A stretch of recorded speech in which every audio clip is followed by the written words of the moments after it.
India news Madhya Pradesh Chhattisgarh में स्वागत है आपका। खबरों का शुरुआत करते हैं सुपरफास्ट अंदाज में। एमपी कैबिनेट में कई अहम फैसले लिए गए। फसल उपार्जन योजना लागू करने पर निर्णय। राज्य सेवा परीक्षा नियम 2015 में संशोधन। पीएससी में ओएसडी का एक पद सृजित।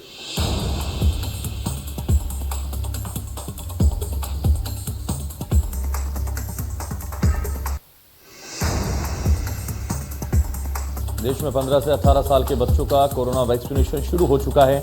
आज बच्चों के वैक्सीनेशन का दूसरा दिन है। सोमवार को पहले दिन करीब 40 लाख बच्चों को कोरोना का टीका दिया गया। दिल्ली में 20,000 से ज्यादा बच्चों को वैक्सीन की पहली डोज मिली और मुंबई में 5,997 बच्चों को कोरोना का पहला टीका दिया गया।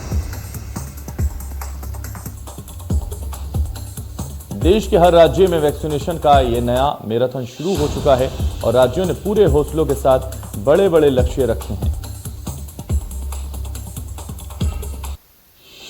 बच्चों के वैक्सीनेशन के लिए दिल्ली में 159 सेंटर चिन्हित किए गए। ज्यादातर वैक्सीनेशन सेंटर वही हैं जहां पहले से ही कोवैक्सीन के डोज लगाए जा रहे थे।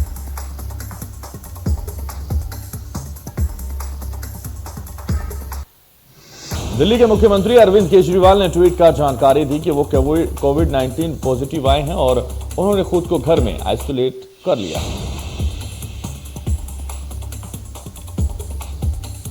केजरीवाल ने ट्वीट कर मुझे कोरोना संक्रमण हुआ है, हल्के लक्षण हैं, मैंने खुद को घर में आइसोलेट कर लिया है और जो लोग मेरे संपर्क में हैं वो अपना टेस्ट करवाएं।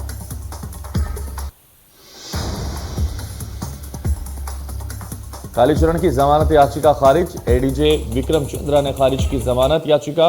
धर्म संसद में गांधी जी के लिए किया था अपशब्दों का प्रयोग।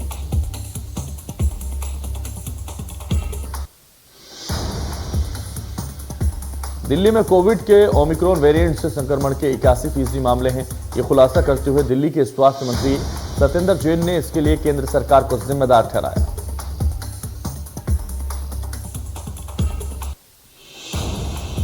सत्येंद्र जैन ने कहा कि ओमिक्रॉन कोविड का एक प्रकार है जो विदेश से आया है और अगर समय पर उड़ानों पर प्रतिबंध लगा दिया जाता तो फैलाव को नियंत्रित किया जा सकता था। अंतर्राष्ट्रीय उड़ानों पर समय पर प्रतिबंध लगाना था। उन्होंने कहा कि पिछले कुछ दिनों में जीनोम सीक्वेंसिंग की 187 रिपोर्ट आई हैं और इनमें 187 सैंपल में से कुल 152 लोग ओमिक्रॉन पॉजिटिव पाए गए। उन्होंने यह भी कहा कि 15 से 18 साल की आयु के बीच के बच्चों को टीका लगाया जा रहा है। घबराने की कोई जरूरत नहीं है। वायरस के प्रसार को रोकने का एकमात्र तरीका यह है कि जब आप अपने घर से बाहर जाएं तो हर समय मास्क जरूर पहनें।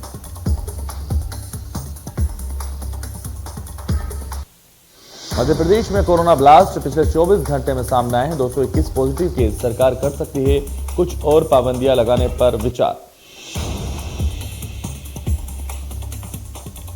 एक्टिव मरीजों की संख्या भी 5 दिन में ही 5 गुना पहुंच गई है।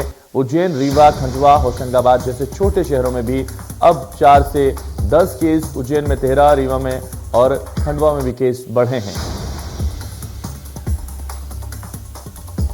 तीसरी लहर की आहट से घटी यात्रियों की संख्या। हफ्ते भर में घट गए उड़ान भरने वाले 6,000 यात्री। बुकिंग भी 10% प्रभावित।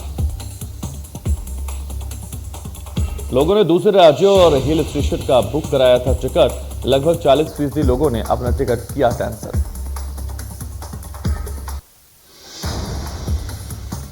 छत्तीसगढ़ में कोरोना विस्फोट। एक ही दिन में मिले 698 नए कोरोना पॉजिटिव केस। 27,646 सैंपलों की हुई जांच।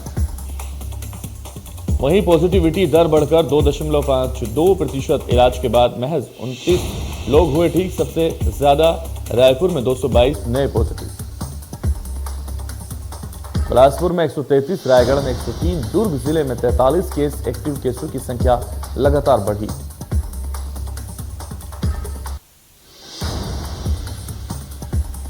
छत्तीसगढ़ के सुकमा कैंप में फूटा कोरोना बम। छुट्टी से लौटे 38 जवान कोरोना पॉजिटिव। राज्य में बीते 24 घंटे में 2.5 गुना बढ़े हैं संक्रमित केस। एक दिन में 29 मरीज हुए हैं स्वस्थ।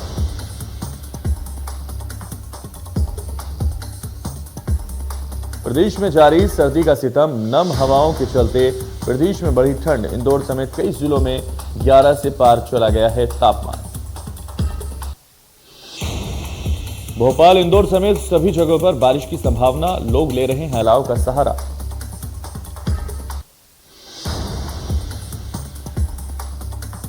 हिमाचल प्रदेश के मनाली के माल रोड पर आयोजित राष्ट्रीय स्तर के शीतकालीन कार्निवाल के दूसरे दिन तकरीबन 3000 महिलाओं ने पुल्लवी लोक नृत्य किया।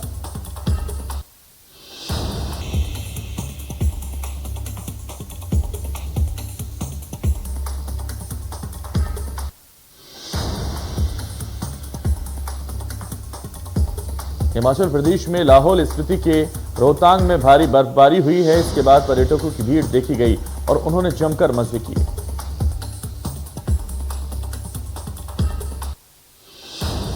सनावद में कोरोना संक्रमण की तीसरी लहर की स्थिति बन रही है। इसी को देखते हुए प्रभारी मंत्री कमल पटेल ने स्वास्थ्य केंद्रों और अस्पतालों का औचक निरीक्षण किया। जहां उन्होंने आते ही जन सहयोग से बने ऑक्सीजन प्लांट का निरीक्षण किया। साथ ही वहां पर डॉक्टर हंसा से ऑक्सीजन प्लांट के बारे में जानकारी भी ली।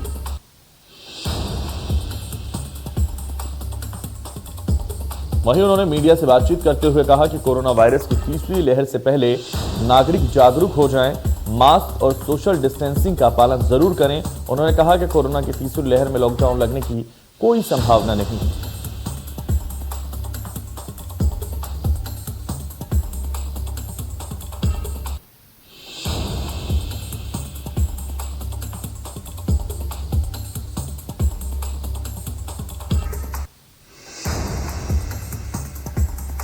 जांजगीर चांपा जिले में 15 से 18 साल के बच्चों का वैक्सीनेशन जारी है।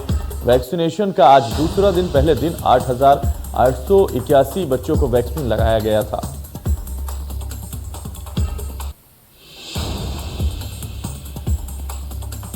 स्कूल प्रबंधन और पालकों में सामंजस्य नजर आ रहा है, जिसकी वजह से बड़ी तादाद में वैक्सीनेशन किया जा रहा है।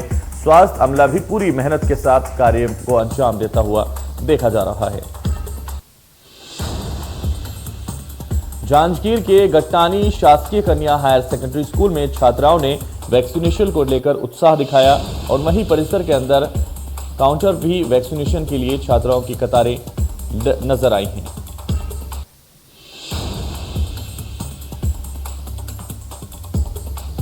मुंगेली में एक बार फिर से कोरोना ने दस्तक दे दी है। जिले के सीएमएचओ ऑफिस में 5 अधिकारी कोरोना पॉजिटिव पाए गए हैं।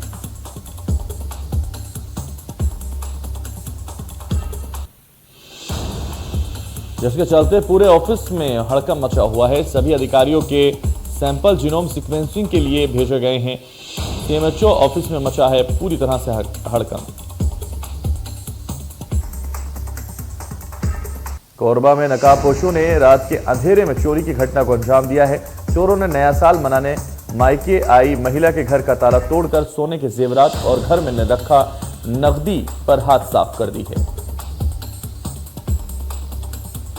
वहीं जब घटना की जानकारी पुलिस प्रशासन को लगी तो पुलिस ने मौके पर पहुंचकर घटनास्थल का जायजा लिया है और फिलहाल पुलिस मामले में जुट चुकी है।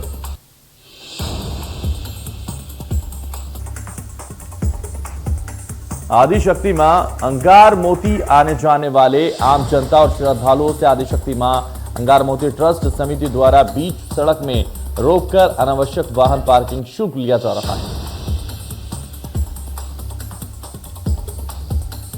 जबकि ट्रस्ट समिति का इसमें कोई लेना देना नहीं है। लगातार मना करने के बावजूद भी ये लोग वाहन पार्किंग शुल्क लेना बंद नहीं कर रहे हैं।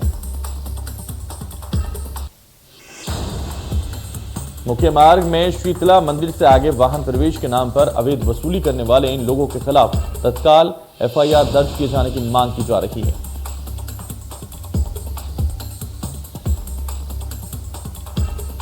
कोरबा जिले के छुरी में कबाड़ चोरों के हाई टेंशन पावर के फुटिंग चोरी के मामले में पुलिस ने बड़ी कार्रवाई की। पुलिस ने घटना में शामिल 5 कबाड़ चोरों को गिरफ्तार कर लिया।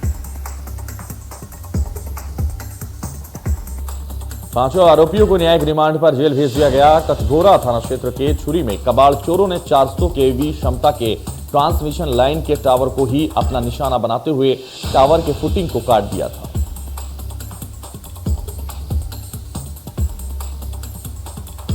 जांजगीर चांपा जिले के एक पावर प्लांट पर पर्यावरण विभाग ने 27,90,000 का जुर्माना लगाया।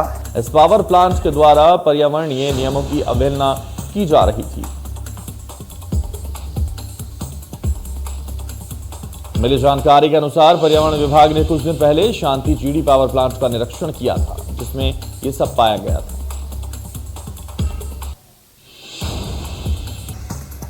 जिसके बाद पावर प्लांट को नोटिस भी दिया गया था, लेकिन जब पर्यावरण विभाग द्वारा फिर से प्लांट का औचक निरीक्षण किया गया तो उसमें फिर से वही खामियां पाई गई।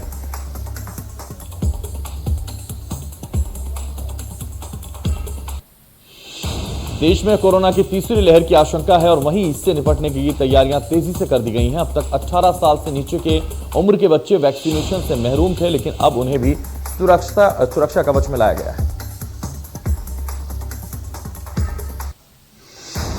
कल से देश भर में 15 से 18 साल तक के बच्चों को टीका लगाने का काम जारी है। कार्यक्रम को स्कूलों के साथ संपन्न कराया जा रहा है। वहीं अशोकनगर कलेक्टर आर उमा महेश्वरी ने कहा कि स्कूल न जाने वाले बच्चों का भी टीकाकरण किया जाएगा। जिले में 4 दिन में 440 बच्चों को टीका लगाने का लक्ष्य तय किया गया है। इसे लेकर पहले दिन 15,000 बच्चों को टीका लगाने का लक्ष्य रखा गया था।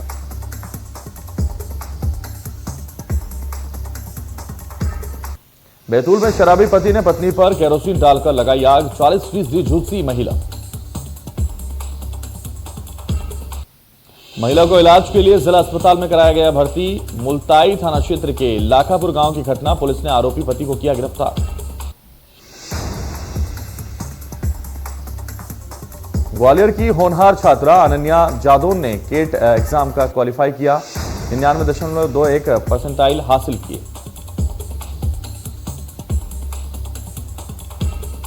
अनन्या जादौन महिला एवं बाल विकास विभाग के डिप्टी डायरेक्टर धीरेन्द्र सिंह जादौन की सुपुत्री हैं। अनन्या की उपलब्धि पर उनके परिजनों और शुभचिंतकों ने केक काटकर इस खुशी का इजहार किया। इस परसेंटाइल को हासिल करने के बाद अनन्या के लिए टॉप IIM मैनेजमेंट के संस्थान अहमदाबाद, बेंगलुरु और कलकत्ता प्रवेश का द्वार खुल गया। पन्ना में कल 5 जनवरी से पन्ना टाइगर रिजर्व में होगी बाघों की गणना। देश के करीब 177 वॉलंटियर गणना में हिस्सा लेने के लिए आवेदन कर चुके हैं।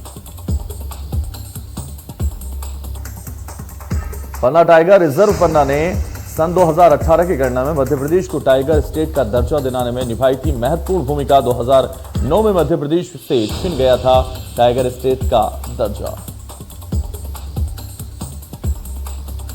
2018 की गणना में पन्ना में दर्ज किए गए थे 35 बाघ और मध्य प्रदेश को 526 के साथ एक बार फिर मिला था टाइगर स्टेट का दर्जा।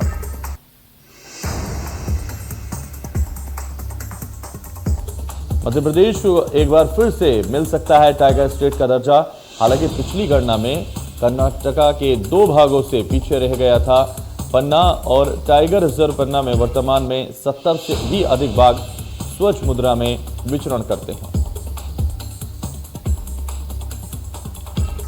मध्य प्रदेश के भिंड जिले में पुलिस अधीक्षक शैलेंद्र सिंह और अतिरिक्त पुलिस अधीक्षक कमलेश कुमार के नेतृत्व में नशे का व्यापार करने वाले तस्करों के विरुद्ध अभियान चलाया जा रहा है। अभियान के तहत पुलिस ने अवैध स्मैक की तस्करी करने में शामिल 4 लोगों को गिरफ्तार कर लिया। पुलिस अधीक्षक ने प्रेस वार्ता के माध्यम से बताया कि पुलिस ने इंदिरा नगर और भीमनगर से अवैध स्मैक के कारोबार में संलिप्त पति पत्नी को भी पकड़ा था, जिसके बाद दंपति ने पूछताछ में कई राजों का खुलासा किया।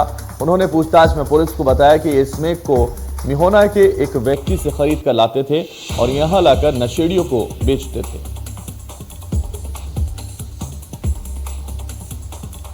राजगढ़ जिले के खुमानपुरा गांव के शहीद राधेश्याम दांगी का पार्थिव शरीर उसके गांव पहुंचा और सम्मान के साथ अंतिम संस्कार किया गया।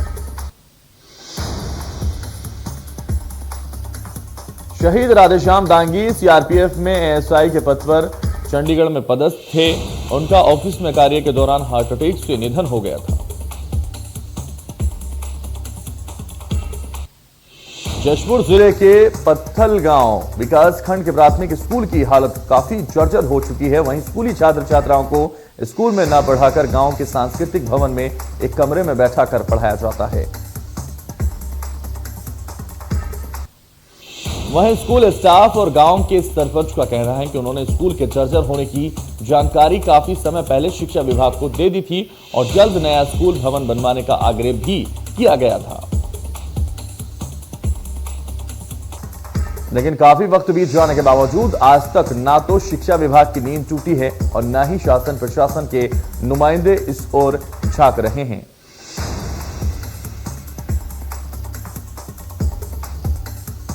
वहीं जब इस मामले में विकासखंड शिक्षा अधिकारी से बातचीत की गई तो उन्होंने जर्जर स्कूल की जानकारी पूर्व में ही मिलने और इसकी सूचना उच्च अधिकारियों को दिए जाने की बात भी कही है। उन्होंने कहा कि स्कूल भवन मरम्मत के लिए मांग पत्र भेज चुका है। मांग पत्र स्वीकृत होने पर स्कूल की मरम्मत कराई जाएगी। स्कूल भवन मरम्मत के लिए पहले ही मांग पत्र भेज चुका है।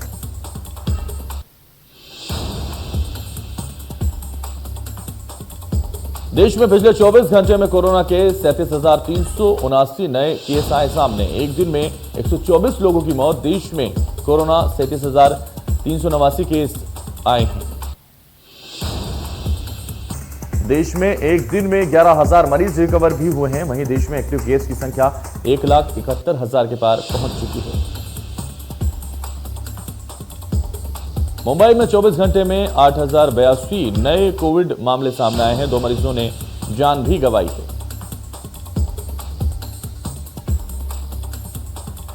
केरल में आज 2,560 नए मामले सामने आए हैं। 30 मरीजों ने कोरोना से जान गंवा दी है। एक दिन में 2,150 मरीज कोरोना से रिकवर भी हुए हैं। तमिलनाडु में 24 घंटे में 1,728 नए मामले सामने आए हैं। 6 मरीजों की मौत हुई है। एक्टिव मामलों की संख्या 10,364 पहुंच चुकी है। गुजरात में 24 घंटे में कोरोना के 1,259 नए मामले सामने आए। 3 मरीजों की मौत हुई और सक्रिय मामलों की संख्या 5,858 है। यूपी में 24 घंटे में 572 नए कोरोना के केस आए। एक्टिव मरीजों का कुल आंकड़ा 2,261 है। 24 घंटे में गाजियाबाद में सबसे अधिक 130 और नोएडा में 101 मरीज मिले और वहीं लखनऊ में 86 मरीज है और मेरठ में 49 नए मरीज सामने आए। राजस्थान में 24 घंटे में 550 कोरोना के मामले सामने आए हैं, जिसके बाद संक्रमितों का कुल आंकड़ा 9,57,000 के पार है। 24 घंटे में किसी भी मरीज ने कोरोना से जान नहीं गंवाई है। अब तक 9,46,000 से ज्यादा लोग कोरोना से ठीक हो गए हैं। राजधानी जयपुर में कोरोना के 414 नए मामले सामने आए हैं। हड़कंप इससे मचा है। एक्टिव मरीजों का आंकड़ा 1,409 पर पहुंच गया है।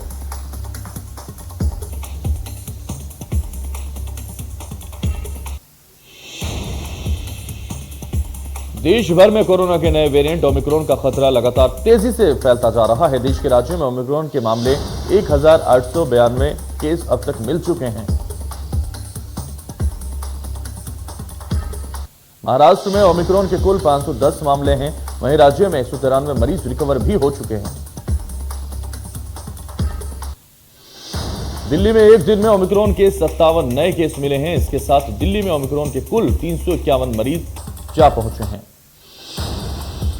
तमिलनाडु में ओमिक्रॉन के कुल 121 केस पाए गए हैं। इसके साथ ही राज्य में हाई अलर्ट जारी कर दिया गया है। कर्नाटक में ओमिक्रॉन के 64 नए मरीज हो गए हैं और इस दौरान राज्य सरकार ने तमाम पाबंदियां भी लगा दी हैं। दिल्ली का air quality index very poor category में पहुंच चुका है, जहां एयर क्वालिटी इंडेक्स 369 दर्ज किया गया है। हिसार में एयर क्वालिटी इंडेक्स 278 दर्ज किया गया है, जहां दमे के मरीजों को सांस लेने में काफी दिक्कत हो रही है। फरीदाबाद की आबोहवा खराब श्रेणी में दर्ज की गई है, जहां एयर क्वालिटी इंडेक्स 273 दर्ज किया गया है। गुरुग्राम में भी एयर क्वालिटी इंडेक्स बेहद खराब स्तर पर है, जहां एयर क्वालिटी इंडेक्स 276 तक जा पहुंचा। भिवानी में एयर क्वालिटी इंडेक्स की बात करें तो 252 दर्ज किया गया है, जहां लोगों को परेशानियों का सामना करना पड़ रहा है। इस कड़कड़ाती ठंड में जहां चीन ने पूर्वी लद्दाख और एलओसी के पार लगभग 60,000 सैनिक जमा कर लिए गए हैं, तो भारत ने भी इतने ही सैनिक तैनात कर दिए हैं ताकि यह सुनिश्चित किया जा सके कि चीन किसी भी तरह का दुस्साहस ना कर सके। साल 2022 की शुरुआत हैरी पॉटर फैंस के लिए बड़ी तोहफे के साथ हो रही है। हैरी पॉटर फिल्म के 20 साल पूरे हो रहे हैं और इसी खुशी में हैरी पॉटर रियूनियन लगातार आ रही है। हॉलीवुड की most awaited film the Batman का ट्रेलर रिलीज कर दिया गया है, जिसमें रॉबर्ट पैटिंसन नजर आएंगे। जॉन अब्राहम और उनकी पत्नी प्रिया रुचाल भी कोरोना पॉजिटिव हो गई हैं। जॉन प्रिया ने कोरोना से बचाव के लिए दोनों वैक्सीन ले ली थी। जॉन अब्राहम ने बताया कि वो खुद और पत्नी प्रिया कोरोना पॉजिटिव हैं और उनमें कोरोना के हल्के लक्षण दिखाई दे रहे हैं। दक्षिण अफ्रीका के मिले कोविड-19 के नए वेरिएंट ओमिक्रॉन की वजह से केसेस काफी तेजी से बढ़ने लगे हैं। 13 जनवरी से होने वाली रणजी ट्रॉफी पर भी कोरोना ने असर दिखाना शुरू कर दिया है। मुंबई के ऑलराउंडर शिवम दुबे और टीम के वीडियो स्पेशलिस्ट कोविड-19 टेस्ट पॉजिटिव आए हैं। मुंबई ने शिवम दुबे के स्थान पर सायराज पाटिल को चुना है। जोहान्सबर्ग में खेले जा रहे दूसरे टेस्ट मैच का पहला दिन साउथ अफ्रीका के नाम रहा। विराट कोहली के चोटिल होने की वजह से उनकी जगह पहली बार कप्तानी संभालने वाले केएल राहुल ने टॉस जीतकर पहले बल्लेबाजी का फैसला किया। हालांकि भारत को इसका फायदा नहीं मिला और पूरी टीम सिर्फ 202 रन के स्कोर पर सिमट कर रह गई। राहुल ने सबसे ज्यादा रन 50 बनाए।